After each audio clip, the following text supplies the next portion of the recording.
Olá, o meu nome é Lorena Lopes e hoje estarei rapidamente abordando a passagem descrita pelo espírito de Amélia Rodrigues na obra Primícias do Reino, psicografada por Divaldo Pereira Franco, sobre o fenômeno mediúnico do Pentecostes, narrado no capítulo 18 e sob o título Ide e Conquistai a Terra. Pois bem, a poetisa dos Evangelhos, a senhora Amélia Rodrigues, traz belas referências de atos apostólicos ocorridos em Jerusalém, na festa das primícias. Vou destacar aqui alguns excertos descritos por ela. A saudade pairava como ar misterioso em toda parte.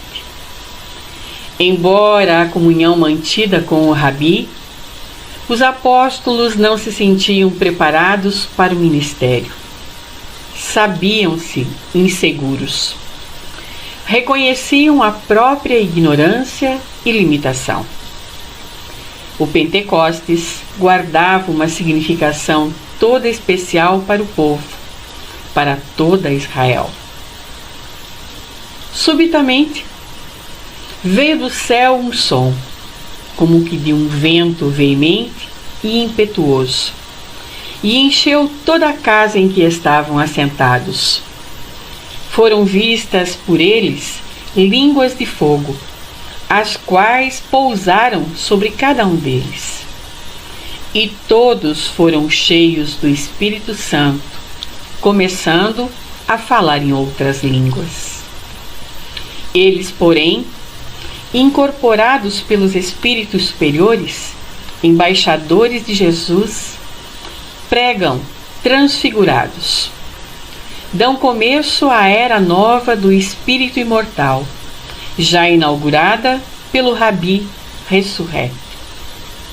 As vozes do céu haviam descido e a mediunidade ensejava a comunhão perfeita com a imortalidade. A xenoglosia, irrompendo nos continuadores do Mestre crucificado, pasmava a todos. Quando Simão, vivamente mediunizado, com o semblante irradiando suave claridade, adiantou-se e, tomando a palavra, exorou eloquente.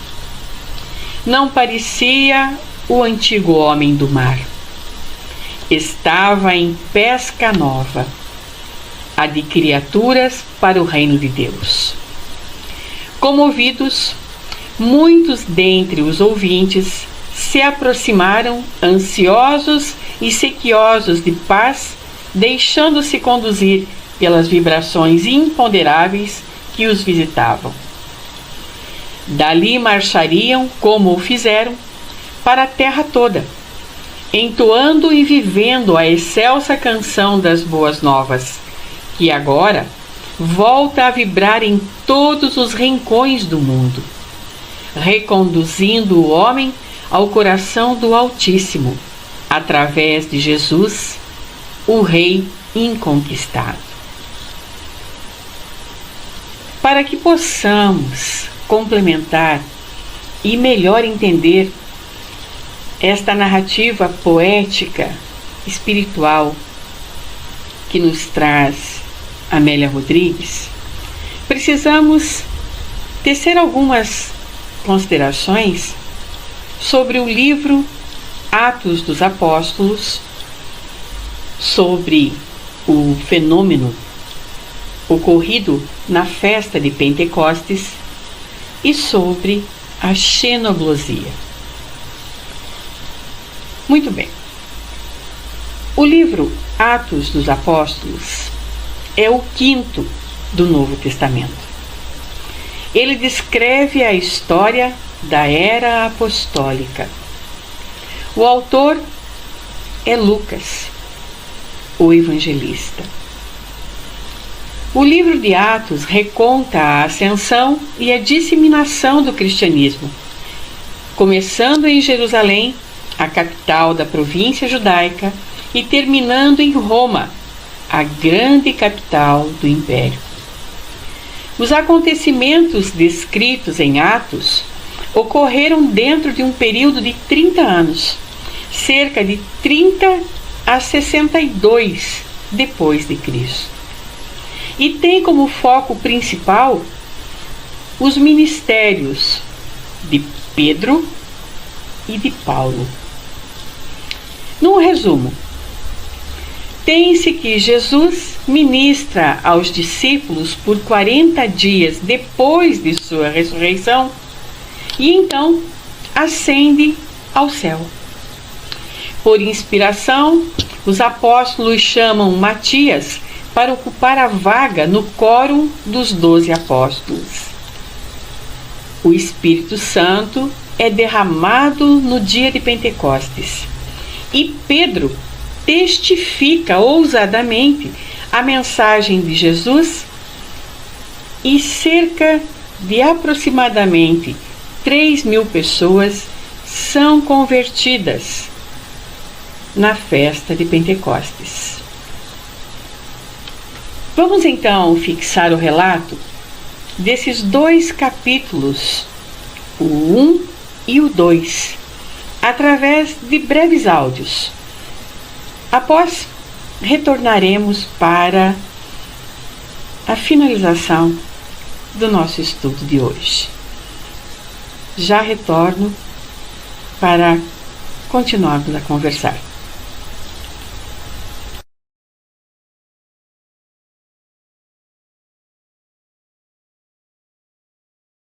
Atos dos Apóstolos, capítulo 1. Prezado Teófilo, no primeiro volume deste livro, escrevi a respeito de tudo que Jesus começou a fazer e a ensinar, até o dia em que ele se despediu dos apóstolos, aqueles que ele havia escolhido por meio do Espírito Santo, e foi levado ao céu. Depois de sua morte, ele se apresentou vivo a eles, em diferentes lugares, por um período de 40 dias. Nesses encontros face a face, ele os orientou sobre assuntos concernentes ao reino de Deus. Entre os encontros e refeições, ele os aconselhou a não deixar Jerusalém, mas a esperar pelo que o Pai prometeu, a promessa que vocês ouviram de mim. João batizou com água, mas vocês serão batizados com o Espírito Santo. E isso acontecerá logo. Na última vez em que se reuniram, eles perguntaram: Mestre, o Senhor vai restaurar o reino a Israel agora? Chegou o momento? Ele respondeu: Vocês não devem tentar descobrir a hora. Determinar o tempo é responsabilidade do Pai. Vocês vão receber o Espírito Santo, e quando ele vier, vocês serão minhas testemunhas em Jerusalém, por toda a Judéia e Samaria, e até mesmo nos confins da terra. Essas foram suas últimas palavras.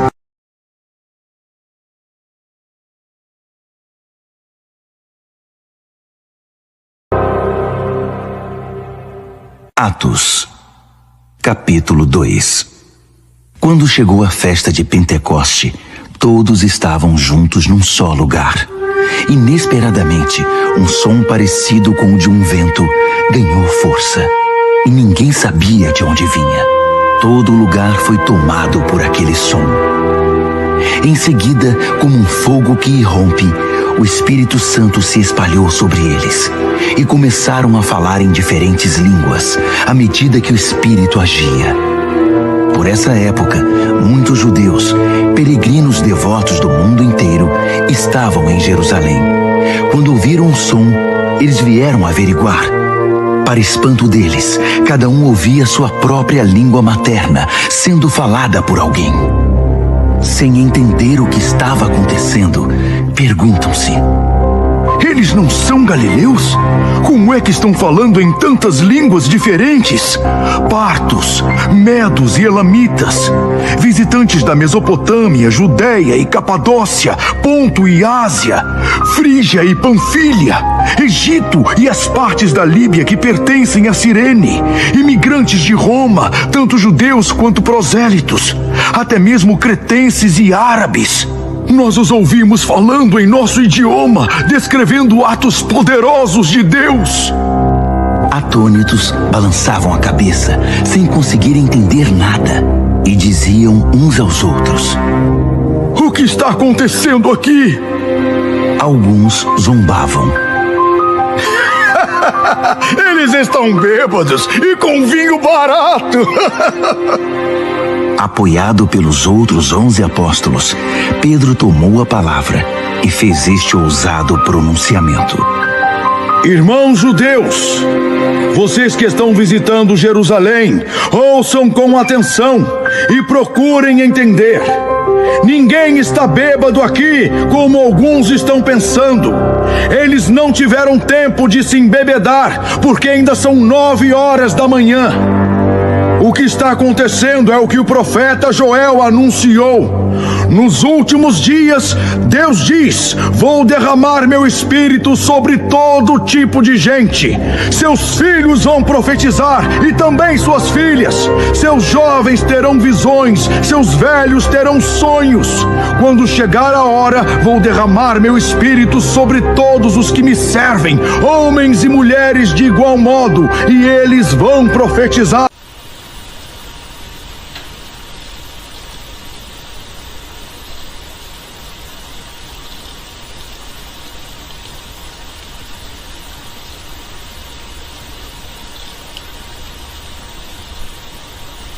A festa comunitária de Pentecostes originalmente era conhecida por 3 nomes hebraicos: Festa das Semanas, Festa das Colheitas ou Dia das Primícias. O mais primitivo motivo desta festa foi gratidão a Deus pelo dom da terra.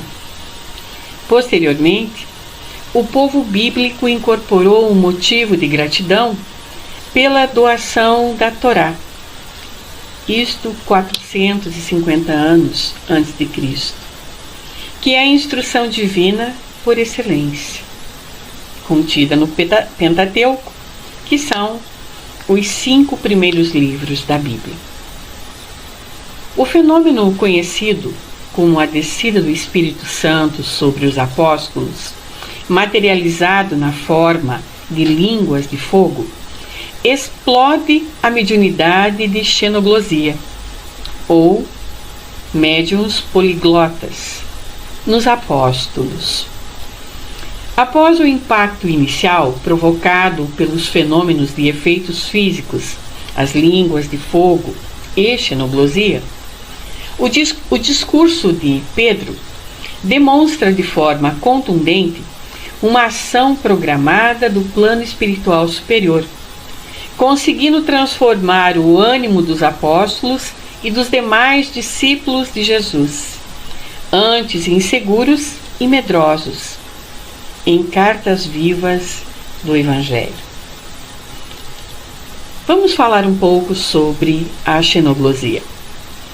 O termo foi cunhado pelo fisiologista e parapsicólogo francês Charles Richet, no início do século XX. Em 1974, o psiquiatra e parapsicólogo Ian Stevenson dividiu a xenoglosia em 2 modalidades: a xenoglosia recitativa e a xenoglosia responsiva. A xenoglosia recitativa é aquela no qual o hipnotizado ou o incorporado apenas recita ou repete frases em uma real língua estrangeira, mas não compreende o seu significado. Por isso, não é capaz de conversar, tampouco formular perguntas ou responder questões. Já na xenoglosia responsiva, Diz o pesquisador que, ao contrário da xenoglosia recitativa, o incorporado ou hipnotizado é capaz de elaborar por si só perguntas e respostas. Portanto, tem domínio da gramática e do vocabulário da língua estranha que está pronunciando. Ou seja, é capaz de conversar compreendendo as perguntas e sabendo construir respostas gramaticalmente corretas. A xenoglosia, ela é abordada no Livro dos Médiuns, nos capítulos 16 e 19, onde de lá retiramos que médiuns poliglotas são os que têm a faculdade de falar ou escrever em línguas que lhes são desconhecidas. São médiuns muito raros. Para o fechamento dessa nossa live de hoje, vale recordar que Jesus, na sua última noite com seus discípulos, antes da crucificação, disse-lhes que ele estava voltando para o Pai. Mas Tomé ficou confuso. O que queria dizer? Para onde o Mestre estava indo? Qual era o caminho? Foi então que Jesus disse que ele é o caminho, a verdade e a vida. Os fenômenos mediúnicos ocorridos no dia de Pentecostes, depois da ressurreição de Jesus, foram notáveis, sem dúvida alguma. Alguns escritores dizem que foi a maior reunião mediúnica que o mundo já teve. E a partir daquela data, os apóstolos, encorajados por Pedro, por Simão Pedro, fundaram a Casa do Caminho, ou a Casa dos Apóstolos, como diz Emmanuel. Casa do Caminho, para abrigar os novos cristãos e os desamparados, passando a pregar o Evangelho abertamente. Assim, que todos nós, hoje, já dentro deste século XXI, possamos continuar recebendo, por misericórdia divina, a bênção da oportunidade de trabalho na seara do Cristo Jesus, para socorrermos e também para sermos socorridos em todas as vezes que precisarmos, até o fim dos tempos, dentro da Casa do Caminho. Seja nosso Senhor Jesus sempre o nosso caminho, a nossa verdade e a vida imortal. Agradeço por sua companhia, agradeço por dividir conosco estas oportunidades de trabalho e de estudo. Muita coragem, muita alegria, muita paz, sempre. Até uma próxima oportunidade. Obrigada. Casa abençoada, Mestre de amor, que nos possibilita este reencontro com cada um de vocês em todas estas oportunidades de trabalho. Até mais. Obrigada.